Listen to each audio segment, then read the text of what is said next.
the EFO. I'm Carmen. I was with you last year during the EFO 2020. And all right, so first of all, hey ladies and gentlemen, and a very warm welcome at the Cango Wildlife Ranch. So my name is Tennille, and today I will actually be your wildlife guardian. Now, just to tell you a little bit more about our facility has been in existence for more than 30 years. So our main focus is educating the public about these endangered animals that we have here, and then of course securing the survival of each of these species. So we will start our journey in what we call the Valley of Ancients. This is right behind me, and this is where we're going to have a look at mostly our African animals.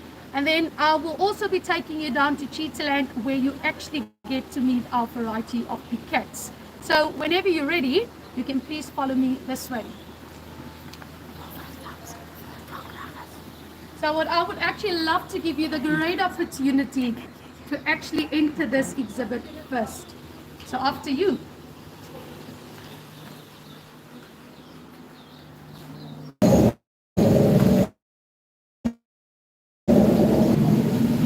Alright, so what you've just seen now is just one of the unlucky visitors who actually didn't manage to survive. Now, please keep in mind, if the sound is all good, please just give us a thumbs up. So the first exhibit that we are in now, this is actually called our tropical house. So you can actually move a little bit closer to the side. Folks, if you take a closer look, right at the back hanging upside down in the corner, you would actually notice that in here we do have bats. Now these are what we call mega bats, known as a flying fox. So a lot of people are actually quite afraid of. Luckily, these are not what we call vampire bats. Now because they only eat fruit, we call them fruit bats. Now they come all the way from Australia as well as in Malaysia. And then when these bats are fully grown, they weigh about 1.1 kilograms. But now when they open their eyes, they do have a wingspan of up to 1.5 meters. Now when people see them, they're quite shocked to see bats this size. So remember, in the wild we get two types of bats. These are what we call mega bats. As mentioned, they're quite big. They live in sunlight and trees. They've got excellent eyesight, so they see us really, really well. Other than the smaller bats that most of us are used to. So smaller bats, they can't see well. They depend on the sense of hearing and the sense of smell to find food. Now annually there is about 22,000 of these larger bats that are being killed. So people actually kill them for sports. And a lot of people, they actually eat bats as well. So if you take a closer look right at the back side, you would actually be able to see. This is actually how we feed these animals.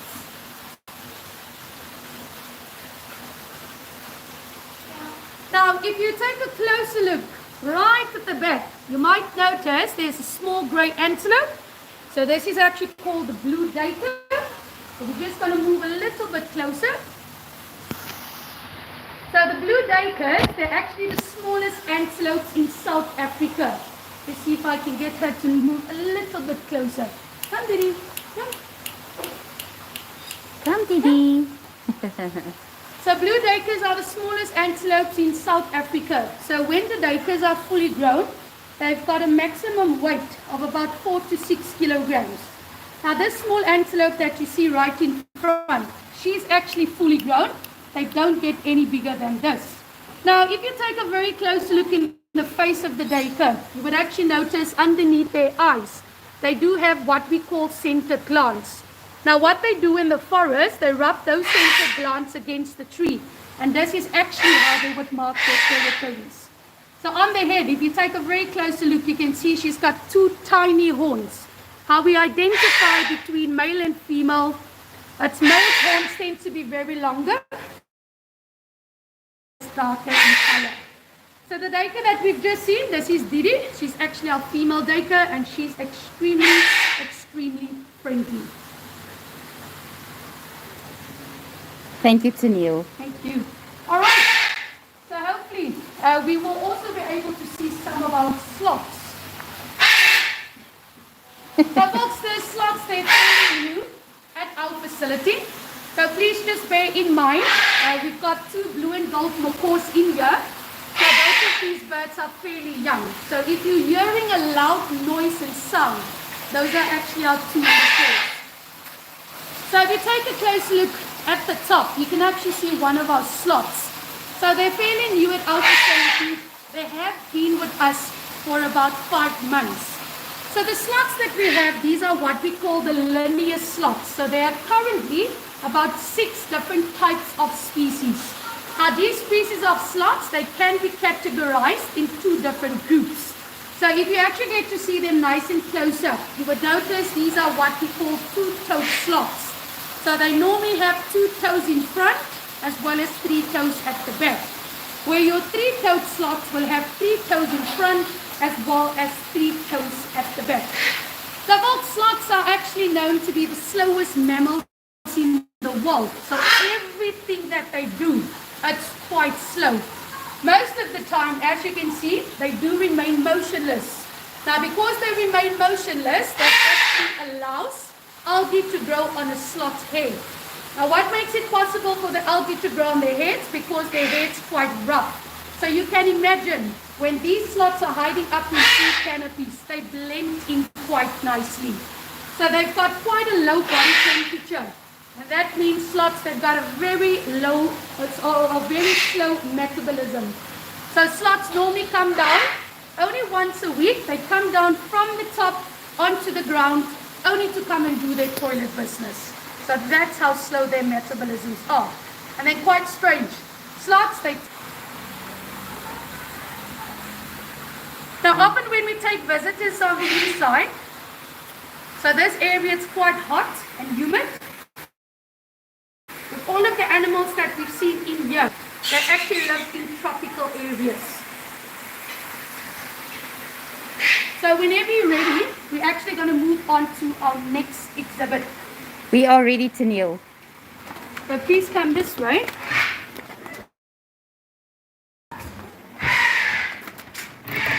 After you.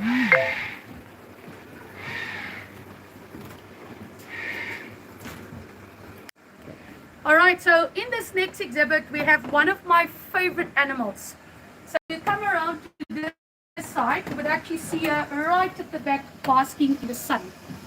So the small animal that we have in here, this is actually what we call a spotted neck otter. So folks, the spotted neck otters, these are the best swimmers of all freshwater otters.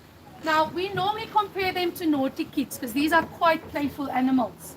And then most of the time you see them in the water. They would own out of the water, and that is to bask on the rocks. Now these otters, they often like to eat fish and amphibians, but now at our facility we feed them chicken neck, so they like that as well. They do get killed by pythons, eagles and crocodiles. Another big threat to them, it's actually us as humans. Now because these otters, they've got such a beautiful coat and such beautiful fur, a lot of people actually kill them for the fur to make the fashion coats. Now this is a fully grown otter. You can just imagine how many otters you have to kill for just one single fur coat.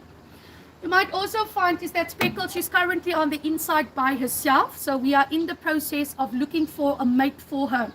Now otters, they can live in groups of 2 to 20, and they would often help each other to actually catch fish. What we do with the Cango Wildlife Ranch with all of our animals, we actually do a lot of enrichment programs. Now when we do talk about enrichment, that's when we do lots of games, we play lots of activities with them to prevent boredom, frustration, as well as to keep them stimulated and giving them exercise in the process. As we will be moving along the way, I will be telling you a little bit more about our enrichment. So Speckle, she's quite active. So 80% of the time when we actually move along this way, so especially on a beautiful hot sunny day, you would always find her in the water, swimming up and down and actually doing flip-flops. Speckles. Yeah, I think she's too interested in that food she's getting now. Huh? Speckles, come. She's celebrating her birthday this month. Yes. 30 September. Yeah, then she's 13 years old. Yes.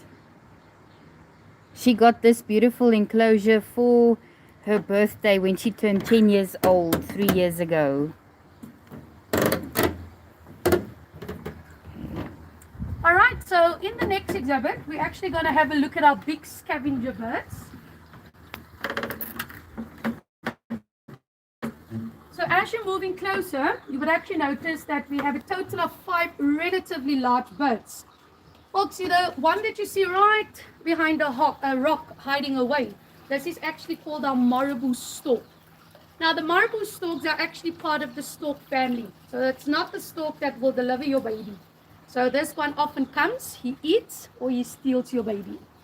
Now, when we move around this way, if you actually manage to get a close-up look at the marabou's legs, you would actually notice the color of the legs are white. However, the natural color of a marabou's legs, it's actually supposed to be black. But now the white you see on the marabou's legs, that's actually bird poo. So these birds, they do have the disgusting habit, they poo on their legs. Now you might wonder, why are they doing this? This is actually quite clever. The white layer reflects in the sun, so this is how these birds keep themselves cool when it's very hot. And then because of the stinky smell, none of the insects wants to climb upon the legs. So in summer, we actually call it a natural sunblock. But now with the COVID, we tell visitors it works very well for the social distancing. All right, so if you manage to have a look at the back on the rock, so these 4 birds, these are all vultures. And then vultures are classified as one of the most endangered birds. Now, these birds often get electrocuted by power lines, and then they do get poisoned. Now, if you have a look at the 2 large white birds, those are called Cape vultures, and both of our Cape electrocuted power lines. There's one of those birds who actually lost about 50% of the wingspan. The other one lost over 90% of the wingspan. So where these birds cannot be fully rehabilitated, we actually use them at our facility to raise public awareness. Folks, the beautiful brown bird with the pink neck and face, that's a leopard-faced vulture. They are known to be the largest vultures in Africa, not because of the weight, but if you look at the beak of that bird, you notice it's quite big and it's very, very strong. So what often happens, say for example, if all 5 of these birds get to a carcass, what the leopard face does, because his beak is strong enough, he can literally tear open the skin, so he can open up the carcass so that the smaller vultures can also feed off this carcass. And then the youngest one, or the smallest vulture, it's the one right at the back in the corner. So this is what we call an African whiteback vulture. Now, they are the most common vultures in Africa, but currently their numbers are drastically declining. So currently they are classified as critically endangered animals. Now, a lot of people believe in superstition. People also believe in traditional medicines. Now, because vultures in general in the wild, all of them, they've got excellent eyesight. A lot of people actually believe that vultures can see so well that they can actually see the future. So what happens to them now, people actually kill them, they eat their brains. So people believe if you eat the brain of the vulture, you would actually be able to see in the future. Now, what a lot of visitors don't always realize is that the vultures, including the marabou storks, these are scavenger birds. They play a very important role in our ecosystem. Now, we call them nature's disposal unit because they're responsible for doing the cleanup work. You can just imagine if there's a lion or cheetah making a kill. If those animals had enough food to eat, they will walk away, they leave the rest of the meat. Now, if someone does not come and clean that up, it attracts a lot of diseases and it attracts a lot of parasites. Now, this is actually their job. So they prevent diseases and parasites from breaking out. Now, just right at the back against the wall. So we have this up here. So we offer visitors the incredible opportunity. So we normally say you can compare your wingspan to those of a vulture's. Now, the 3 different colors that we have up here, these are actually the 3, it does represent the 3 different types of vultures that we've just seen on the inside.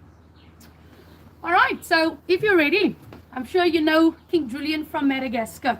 So he's actually up next. So you can follow me along this way. Oh. Do you guys have any questions? Please feel free to ask as we move from enclosure to enclosure.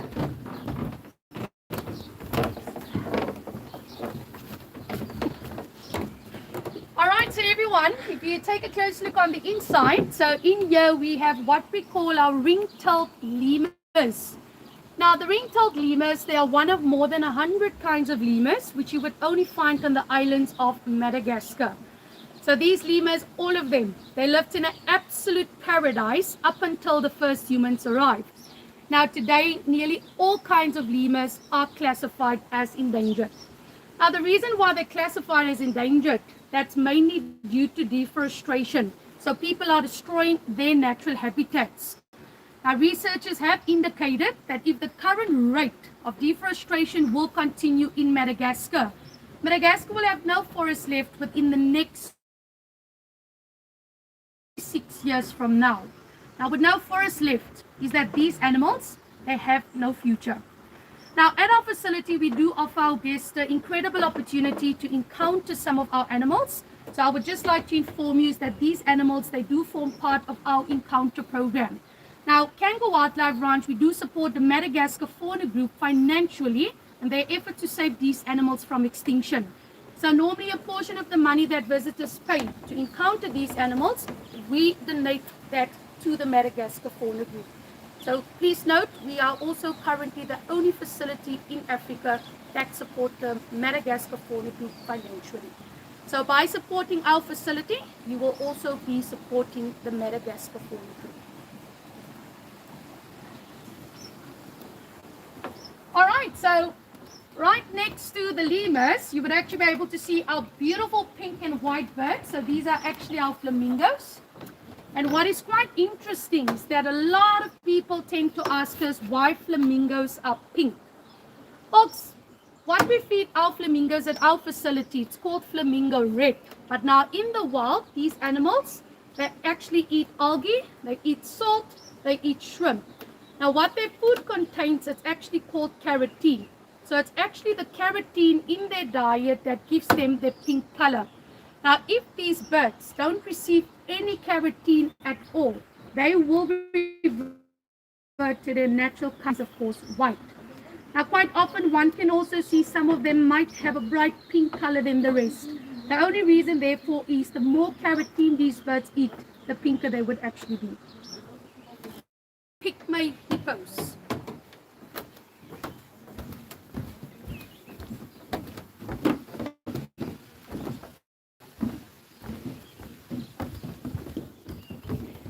This area we are moving through is where we do our crocodile cage diving. We were the first in Africa to experience.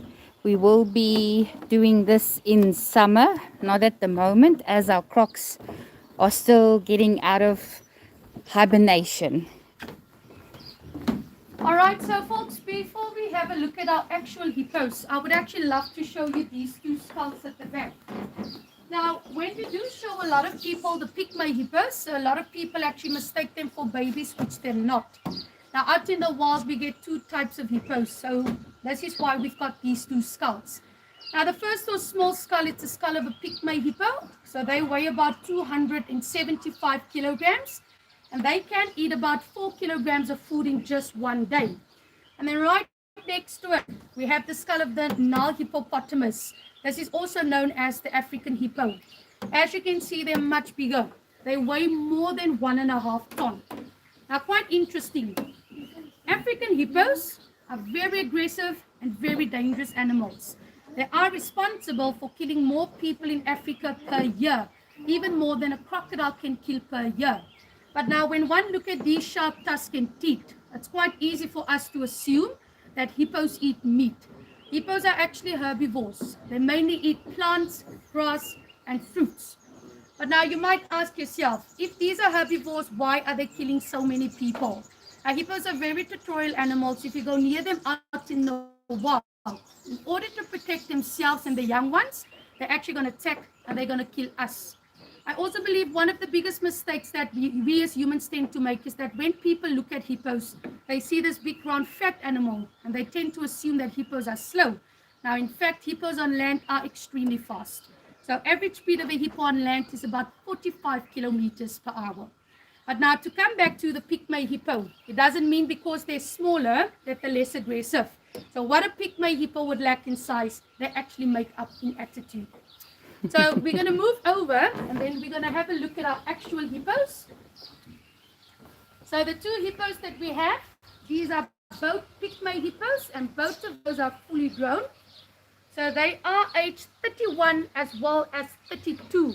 Now the oldest hippo in captivity actually lived till 47. Now you might notice we also keep them separate. Now Pygmy hippos, other than the African hippos, they are mainly solitary. Naturally in the wild you do find these Pygmy hippos all by themselves. Now it's also important to note is that Pygmy hippos, you don't find them in South Africa, more in Western and Central Africa. But now in those areas there's a lot of poverty. So what happens to these animals there is that people set traps for them and they kill them. Not only do they kill Pygmy hippos to eat Pygmy hippo meat, but they also sell the meat, and this they do to generate income. Now currently the Pygmy hippos, they are classified as critically endangered animals. So their population is currently estimated at only 3,000 of these hippos still left out in the wild.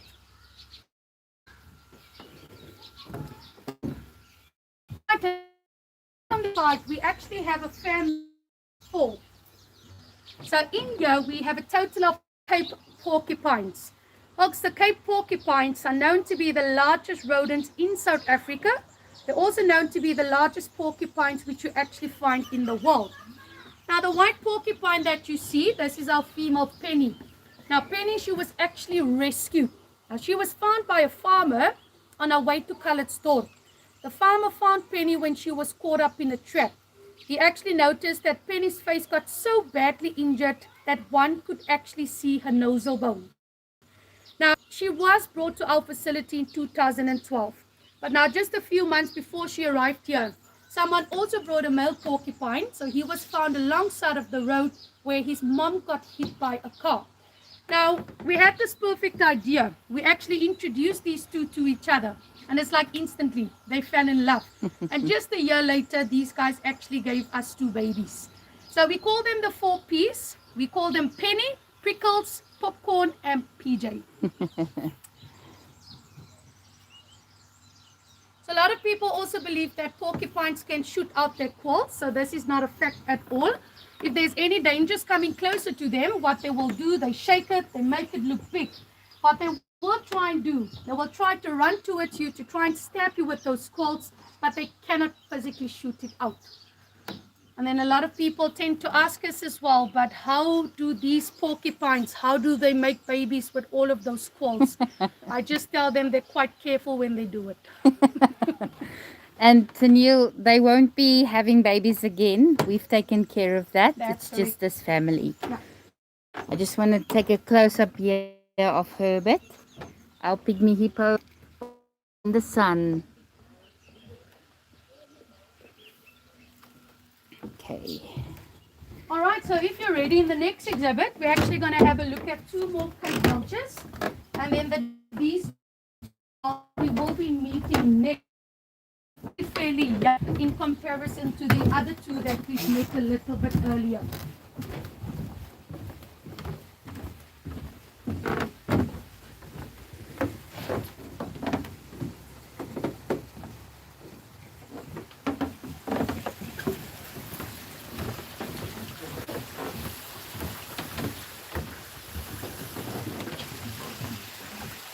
Alright, so everyone, if you take a close look on the inside, so in here we have 2 Cape vultures. Now the bird right in front, this is actually Pugsley. So Pugsley is a male, he's the youngest bird we have, so he's nearly about a year old.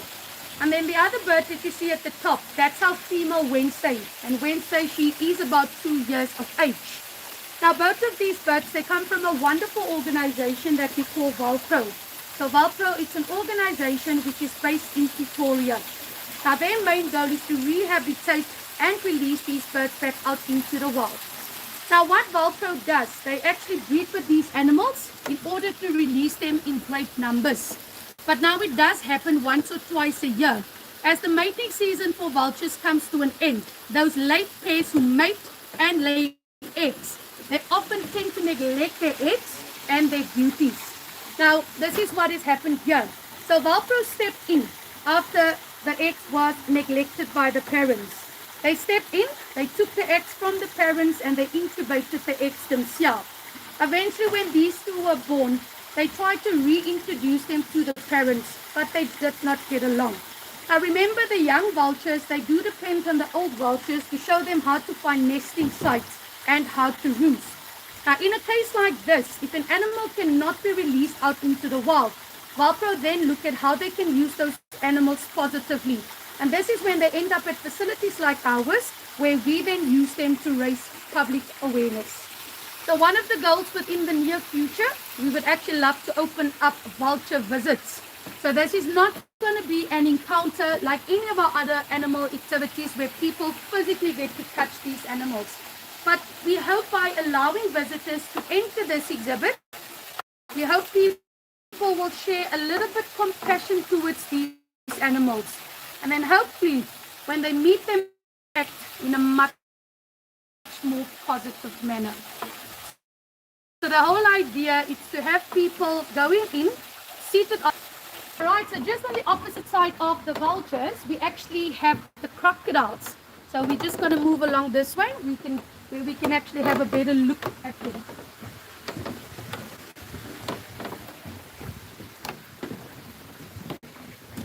Please feel free to ask if you have any questions. So folks, on the inside, we have a total of 8 now crocodiles. Now if you come around this way, you'll get to see this one right over here. This is actually the largest crocodile that we have on the inside. Now we do call crocodiles river edge hunters, and this is because most of their hunting takes place in the water. So due to their perfect camouflage, is that crocodiles, they can stalk their prey. Now they jump 2 meters out of the water, they grab their prey, they pull them back into the water, and then they proceed by doing the dead roll. So when a crocodile do this, they tend to lose a lot of teeth. Now this is not a big problem. Now if a crocodile lose or break a few teeth, they can actually replace it throughout their lifetime.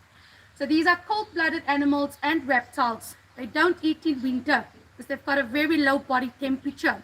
Now if a crocodile eats in winter, it means the food might not digest in the crocodile's stomach. There's a slight chance then that the crocodiles might get food poisoning and then they die.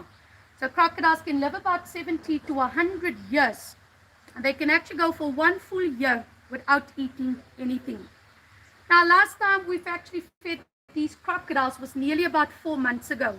So we're going to start feeding them, hopefully within the next few weeks. Now, other than just throwing big chunks of meat over for these crocodiles to eat, it is important for us to give them exercise to stimulate their brains as well as their bodies. Now, what we do in summer, when they do eat, the guardians, we make our way up to the jumping George jetty that you can see right in front. Now, we go stand right in front of the glass. We have a bell that we ring. Now, if those crocodiles are hungry, so they would actually come closer. Now we take a stick and we hook a piece of meat on the stick. Now we take the stick with the meat, we hold it over the barrier. The crocodiles then come, they jump up to 2 meters out of the water. So we don't feed our animals for entertainment by allowing them to jump out of the water for food. That's actually how we can give them their daily exercise. Alicia, will you tell us about that question? Okay, Tennille, we have a question.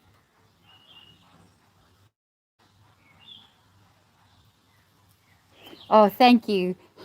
So they say our enclosures look awesome. Thank you very much.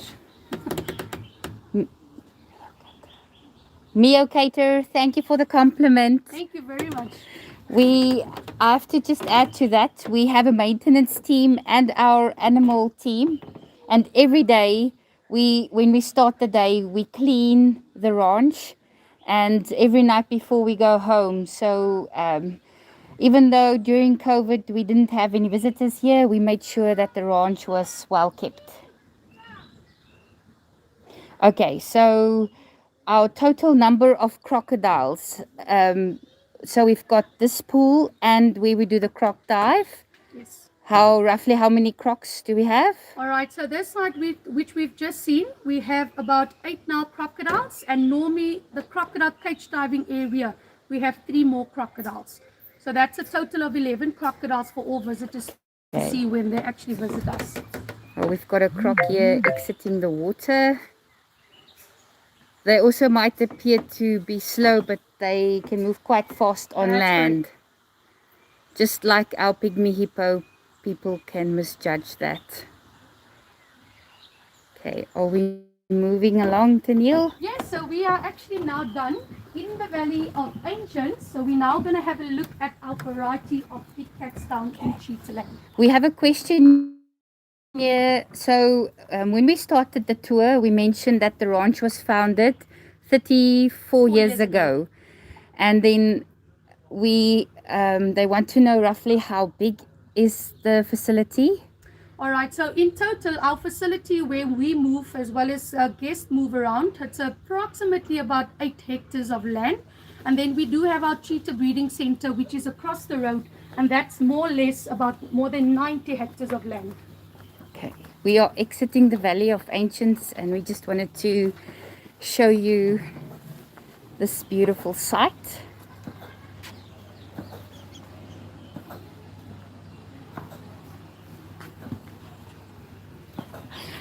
And we've got our critically endangered radiated tortoises just doing their thing. Doing what they need to do to save the species.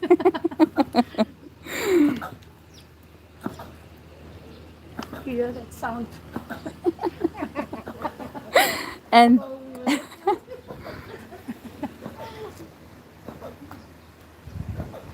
okay, let's just show you from this angle, and it's great to have visitors here, and even the animals are bragging and using this time to say thank you for visiting.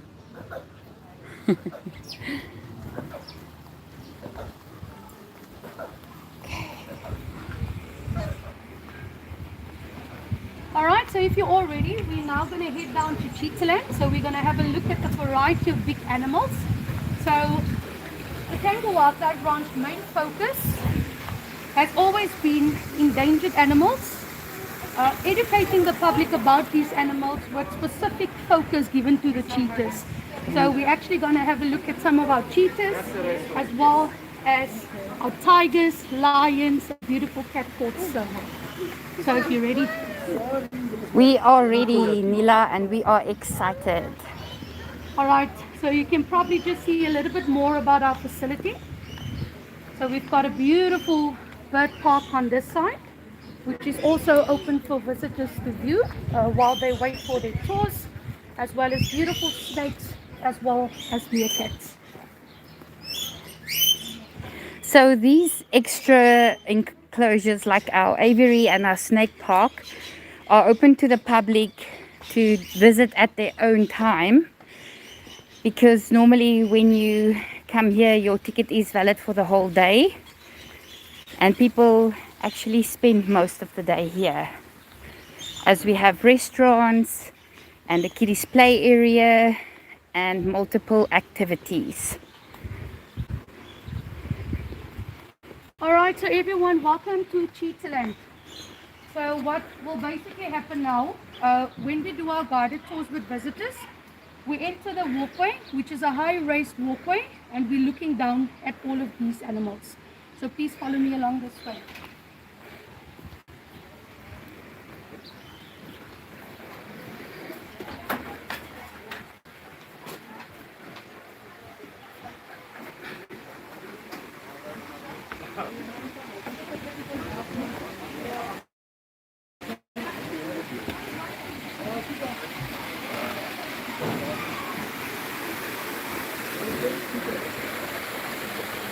Alright, so in the first exhibit, we're actually going to have a look at our smaller African cat called a serval. Now he often loves hiding away, but as you move him closer,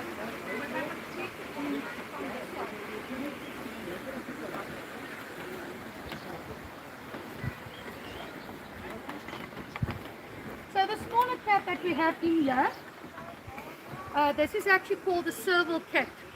His name is Mabuti. He's a male and he's already fully grown, so he's already about 8 years old. Now a lot of people seem to mistake them with mini-mature cheetahs, but these are totally different species.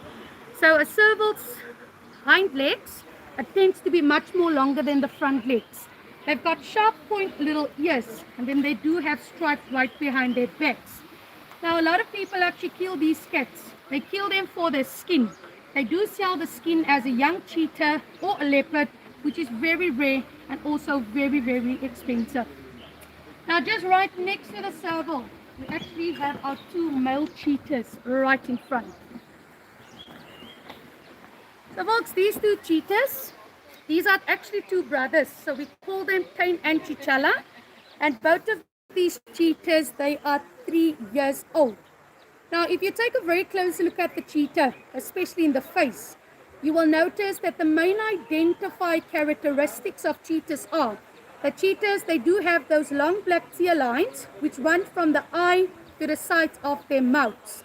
They have small solid black spots. This makes them very different from those of leopards and jaguars. Now cheetahs, they've got a sleek body and they've got long dog-like legs. Now this combines to make cheetahs the world's fastest land mammals on earth.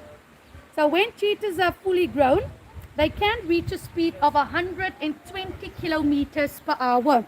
Now they run so fast, they accelerate 0 to 70 kilometers in just 2 seconds. So cheetahs, they do have enlarged hearts and bronchies. This helps the body to cope with extreme energy output as it's running faster. Now in the wild, if a cheetah catches a prey, they need to eat their food as soon as possible. Their food is often being stolen away by higher carnivores such as hyenas and lions. And then the current population of the cheetahs in the wild, it is estimated there's only 7,000 cheetahs left. Folks, these cheetahs, they often come into conflict with us as humans. A cheetah, they require big land and open flat spaces to catch their prey. The same big land and open spaces that we require to plant our crops. But now the most concerning factor that influences the cheetah population, it's actually their poor genetic makeup. It has been proven that cheetah population once felt so low that massive inbreeding occurred. Now this makes them highly susceptible to diseases. Now we at the Cango Wildlife Ranch in 1988, we have managed to set up our own cheetah breeder center. Our breeding center is across the road. It's more than 90 hectares of land. Now ever since we started to breed with cheetahs, we started off with a total of 20 adult cheetahs. But now, over the years, up until today, there were already more than 350 cheetahs that were born at our facility. Folks, the idea is not to release these cats out into the wild. We cannot release them if we haven't found solutions for what is happening to them out there. So what we do, we swap them around with facilities all over the world. Now at the end of the day, it is important to build up those genes and to make it strong again. So if it does happen within the next, say, 10 or 50 years from now, if there's no more cheetahs left out in the wild, then captive facilities like ourselves will then look at replacing them back out there. Now this can be quite a challenging process. It is something that can be done. Now it has been done with radiated tortoises. So they would have been extinct now if it was not for facilities like this. Now often a lot of guests often ask us, how do we keep these cats active? So on a daily basis, we actually have our animal staff that goes in. So some of the activities that we do with them, we play soccer. It's literally kicking a ball and these cats actually chase after it. But what we can also do, because they've been hand raised from baby time, we walk into these exhibits and we put the cheetahs on a leash. Now we can take them for daily walks on the premises or at the breeding center across the road.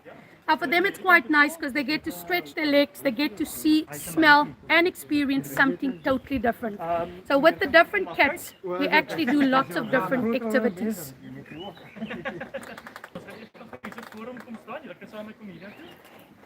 Now, some of the visitors that you can see are actually encountering our cheetahs. Now, Cheetah Preservation Foundation, this is actually a non-profit organization. So the money that visitors actually spend to encounter any of our animals, it goes back to the Cheetah Preservation Foundation.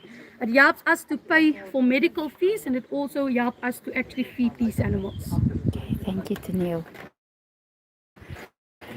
Also, with regards to the leash training that she mentioned, we every now and then have visitors with special abilities, as we like to say, and training our cheetahs to be used. Oh, I have to stop. Look at this. We have just spotted our leopard, Nanji.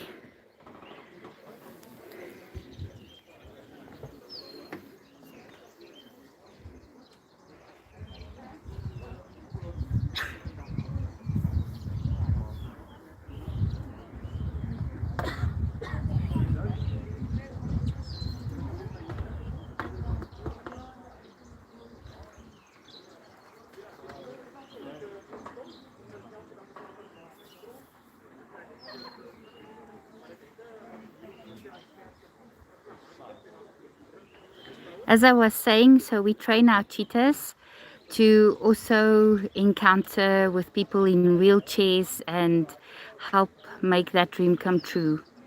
So Nanji has now spotted one of her caregivers.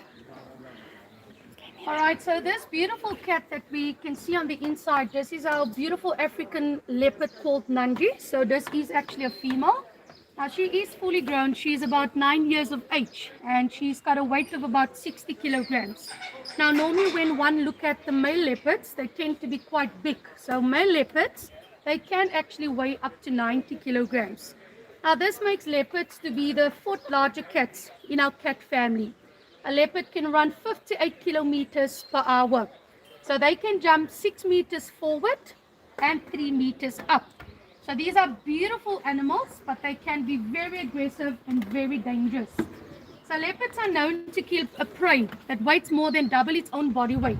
So they can carry those prey roundabout up until 11 meters in a tree. So often visitors also tend to ask us the differences between cheetahs and leopards. So easiest way to tell these two apart is by looking in the face. So cheetahs, they do have the long black tear lines running from the eye to the sides of their mouths. So when one look at the leopard closely in the face, you can see she doesn't have those long tear line markings. Now there is a difference in the spots. So cheetahs have small solid black spots, but leopard spots quite big, and it's called a rosette. So that simply means it looks like a small flower. So they normally have like a blondish marking in the middle with the black circle on the outside. Now, I would also love to inform you what you're currently seeing happening at the back. That's actually an encounter. Now offer visitors the incredible opportunity to actually do leopard feeding. So this is what you can see happening there. Now, because our leopards actually love to climb trees, so as a form of exercise for them, so what we do, if you take a look right in the middle of Nanji's exhibit, you can see there's quite a big wooden pole. So one of the activities that we do with her, because she climbs very well, we hang a big chunk of meat at the top. She will then jump and climb till she gets the food down. Now oatzorn, that's also known for very hot temperatures. Now temperatures can go as high as up to 50 degrees. So what we do with these animals, we would also give them lovely blood ice lollies. It's the same way we eat ice cream to cool off when we feel hot, but we actually make it quite nice for them. So what we do, we take blood of an animal, we mix it with water, and then we put in a different animal scent like a donkey ear or a snake skin. We freeze this all together, then we take this block of bloody ice, put it in a box, fill it with straws, and we hide it for them to find. So those are just some of the examples I would love to share with you is how we prevent boredom and frustration among all of our animals. Thank you, Tennille. So in the next exhibit, we've got two fully grown white lions. So both of the lions that we see in this exhibit, both of them are actually fully grown. They are currently aged 15 years. And these are what we call white lions. So white lions, they do have a recessive gene. So these are not albinos. So albino tigers and lions, they normally have the red eyes. Folks, the white lions, they've been extinct in the wild for 12 years. And this is because of the canned hunting and the trophy hunting. So a lot of people often tend to ask, but what exactly is canned hunting? So in short, people actually use these animals to make money. So they literally breed them to slaughter them. So they would allow these animals to have babies, but when the babies are big and fully grown, they would release them into a small area, and then they allow visitors to come and pay lots of money to come and shoot and kill these animals. So I would love to inform you is that we at the Cango Wildlife Ranch, we are wholeheartedly against the canned hunting. That's actually one of the reasons why we don't breed with lions, because we don't want to be associated with canned hunting at all. Now, even though if these lions were having babies here, we wouldn't have any space to keep them. So it's useless for us in breeding them here. The main reason we have them here, they are all here as ambassador species. We actually use them to raise public awareness. Now, what you'll get to see that the male lion, what he's doing now, he actually does this about 21 hours a day. So he will spend most of his time to sleep or rest. Females are more active, tend to do most of the hunting. So when a female lion finds a prey and kills it, male lions often eat first. So lions are extremely social animals, and they live in family groups called prides. So a pride consists of 5 to 45 members of lions. So these are known to be the second larger cats in our cat families. Tigers are, of course, the larger cats.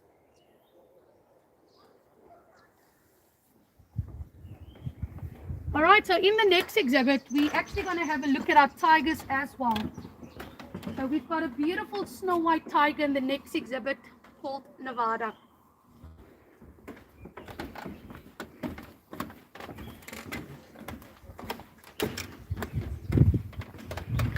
We're on 47 minutes, Daniel. Okay. 47, yes.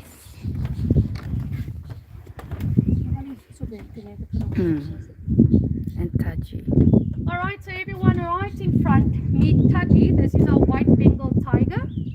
Now, Taji is currently the oldest cat at our facility. So this year she will actually be 17 years. And if you manage to have a look in the exhibit right at the back, we also have our beautiful snow white tiger, Nevada. Now, Nevada, we call him a snow white tiger because he was born with hardly out any stripes. So the first snow tiger that were born in Africa was actually a female, and she was born here at our facility. Now, tigers, these are the larger cats in the cat family. You find them throughout Asia. Now, of the original 9 subspecies of tigers, is that 3 tiger species are already extinct. Now, the current population of tigers in the wild, it is estimated at only 4,000 tigers left. Now, these cats, they are losing their natural habitats, and they are being poached. They are being poached for the body parts. So people actually use their body parts as traditional medicines. Now, this is being sold on the black market for lots and lots of money. And then sadly, researchers have actually indicated within the next 10 years from now, you won't find tigers left out in the wild. Sadly, the only place that you would actually be able to see them would actually be in parks and zoos like ours. So folks, when a tiger is fully grown, they can eat about 30 to 40 kilograms of food in one day. Now, when I say they eat 30 to 40 kilograms of food a day, it often means they would not hunt for the next 2 to 3 days. Tigers can see 6 times better than us humans in the dark.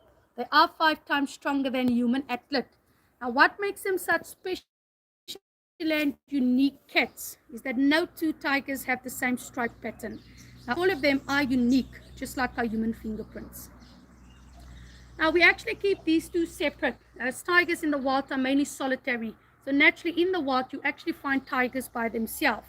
What we do with these cats throughout the days, we actually rotate them. So that means that tomorrow, we put Nevada at the back right in front, where he can actually have the nice big swimming pool all for himself.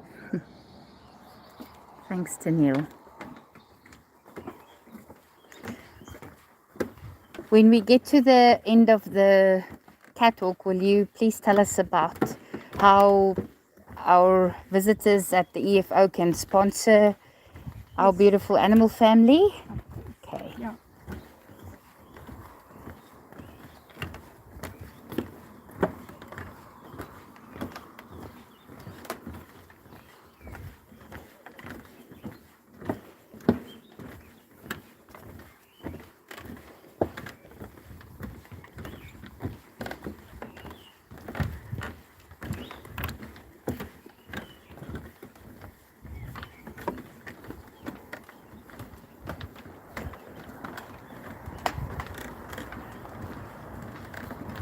This is the back of the leopard enclosure.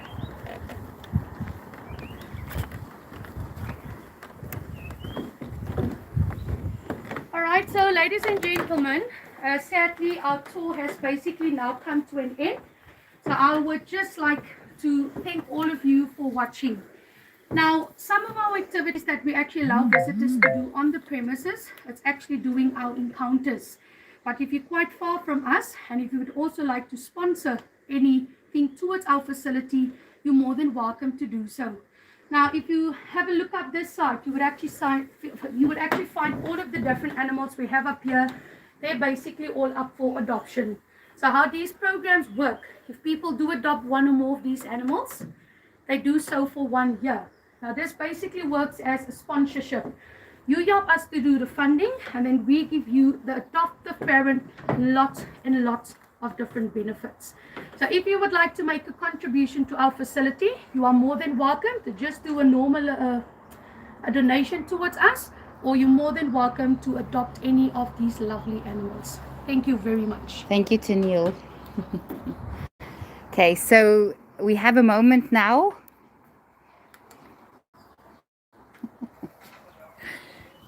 We have a moment now where if there's still any questions someone has.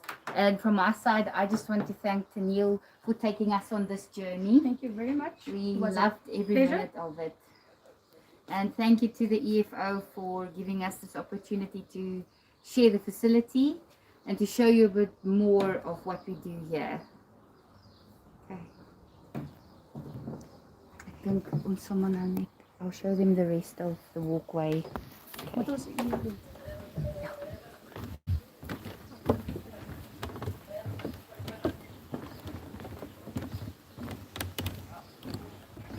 So we've got Quartz Express saying thank you for the cool tour. Thank you very much. It was a pleasure. And tomorrow morning at 8 o'clock South African time, we will have breakfast with the cheetahs. Some of you joined us last year will remember that feed.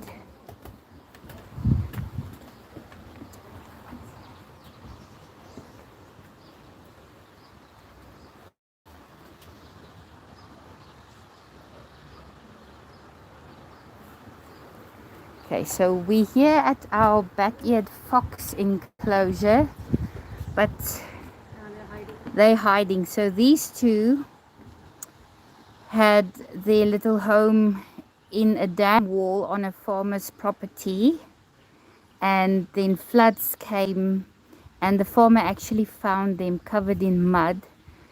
They couldn't find the mom and dad, and they brought them to the ranch, and we were gifted an incubator by one of our adoption members, and that saved their lives, and they are now growing old here at our facility.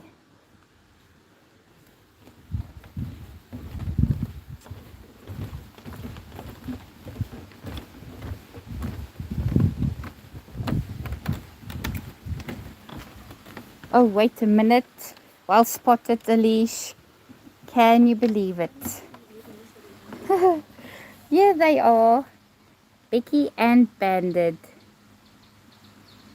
Brother and sister. They were so tiny, they fit in one hand. And here they are today, healthy, loved, and fully grown.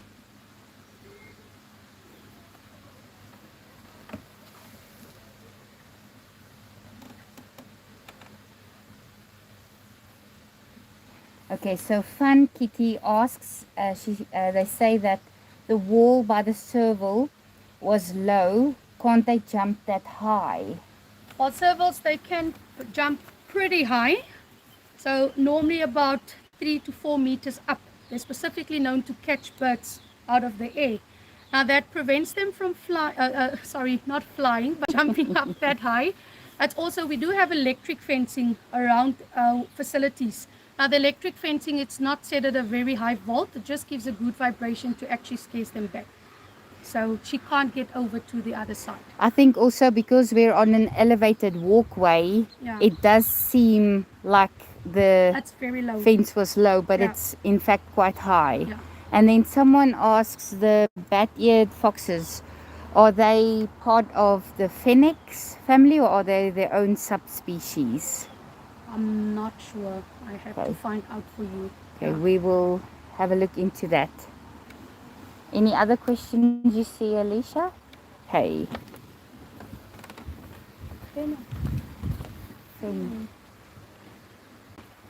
Questions? No. Okay.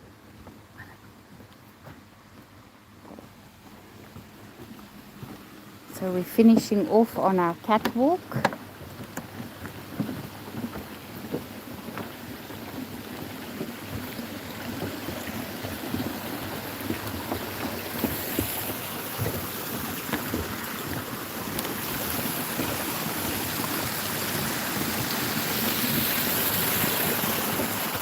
So I'll show you our Cheetah Land foyer. And we had quite a few EFO members that signed up and sponsored some of our animals. So we have a family tree up here. And we add your name on a plaque to honor you for sponsoring one of our family members. As we like to say, adding a wild new branch to your family tree.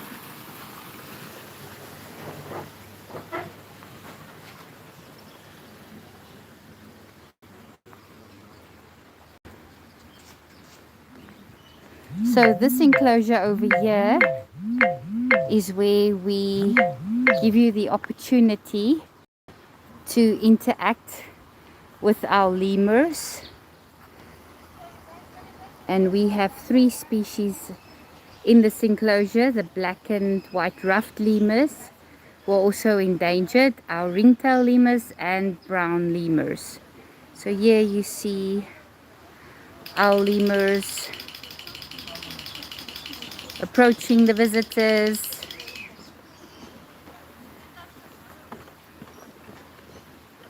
Okay, Hi. so Tennille has our answer regarding the foxes. All right, so I was actually not quite sure what the term means, but the black-eared foxes, they are family of the fox and the phoenix family. So that Okay. is correct. Wow, thanks for that, Tennille. Thank you.